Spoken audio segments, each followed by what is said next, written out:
ചെറിയൊരു വെയിലൊക്കെ തെളിഞ്ഞ് കാണുമ്പോൾ ഒരു സമാധാനമാണ്. പക്ഷേ നാട്ടിലെ അവസ്ഥ അങ്ങനെയല്ല. മഴ എന്ന് കേൾക്കുമ്പോൾ ഇപ്പോൾ പേടിയാണ്. ഞാനൊരു ചെറിയ അപ്ഡേറ്റ് ആയിട്ട് വന്നതാണ്. നമ്മൾ തിരുവനന്തപുരത്ത് നിന്ന് ഇന്നലെ വയനാട്ടിലേക്ക് 4 ലോഡ് സാധനങ്ങൾ കയറ്റിവിട്ടിട്ടുണ്ട് 31-ാം തീയതി. നമ്മുടെ നാട്ടിലെ സിറ്റുവേഷൻ കൂടെ പറയാം. വിലങ്ങാട്, കോഴിക്കോട് ജില്ലയിലെ വിലങ്ങാട്. ഞാൻ ഈ കോഴിക്കോട് ജില്ല എന്ന് എടുത്തു പറയാനുള്ള കാര്യം എന്താണെന്ന് വെച്ചാൽ കുറച്ച് പേർക്കെങ്കിലും ഒരു കൺഫ്യൂഷൻ ഉണ്ടായിട്ടുണ്ട്. വിലങ്ങാടും വയനാട്ടിലുള്ളതാണെന്ന്.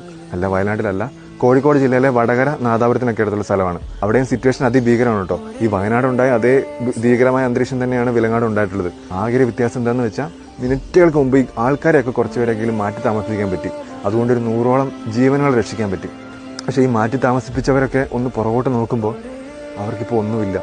ഉണ്ടായിരുന്ന വീട്, സ്ഥലങ്ങൾ, സാധനങ്ങളെല്ലാം നഷ്ടപ്പെട്ടു. എന്താ ചെയ്യേണ്ടതെന്ന് അറിയത്തില്ലാതെ മുകളിലോട്ട് നോക്കി നിൽക്കുക. സത്യം പറഞ്ഞാൽ ഞാനിപ്പോൾ ഇങ്ങനെ ഒരു വീഡിയോ ചെയ്യാനുള്ള കാര്യം എന്താണെന്ന് വെച്ചാൽ ഈ കോഴിക്കോട് ജില്ലയിലെ വിലങ്ങാടിന് ആവശ്യമായ മീഡിയ അറ്റൻഷനോ ഒരു ശ്രദ്ധയോ കിട്ടുന്നില്ല എന്നൊരു തോന്നലുണ്ടായി. ഒരു പേടിയുണ്ട് സത്യം പറഞ്ഞാൽ. കാര്യം വിലങ്ങാടേക്ക് എത്താനുള്ള പ്രധാനപ്പെട്ട പാലം ഉൾപ്പെടെ 5ഓളം പാലങ്ങൾ പൂർണ്ണമായിട്ട് നശിച്ചു.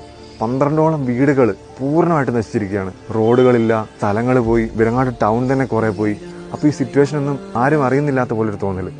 അങ്ങനെ വരാൻ പാടില്ല. നമ്മൾ എല്ലാവരും കൂടി ചേർന്ന് നിന്ന് നമ്മൾ നാടിനെ രക്ഷിക്കുമ്പോൾ അറിഞ്ഞില്ല എന്നുള്ളൊരു കാരണം കൊണ്ട് മാത്രം ഒറ്റപ്പെട്ട് പോകരുത് എന്നുകൊണ്ടാണ് ഞാൻ വീഡിയോ ഇടുന്നത്. ഇങ്ങനത്തെ ഒരു സിറ്റുവേഷൻ എല്ലാവരും ഒന്ന് അറിയണം, മീഡിയ അറിയണം എന്ന് തന്നെയാണ്. കാരണം ഒറ്റപ്പെട്ട് പോയ പോലത്തെ ഒരു ഫീല് ആ നാട്ടുകാർക്ക് നമുക്ക് ആർക്കും വരാൻ പാടില്ല. അങ്ങനെ ചെയ്യുന്നത് ശരിയല്ല. പ്രത്യേകിച്ച് മലയാളികൾ അങ്ങനെ ചെയ്യാൻ പാടില്ല. അപ്പം സ്റ്റാൻഡ് വിത്ത് വയനാട് എന്നതിനോടൊപ്പം സ്റ്റാൻഡ് വിത്ത് വിലങ്ങാട്.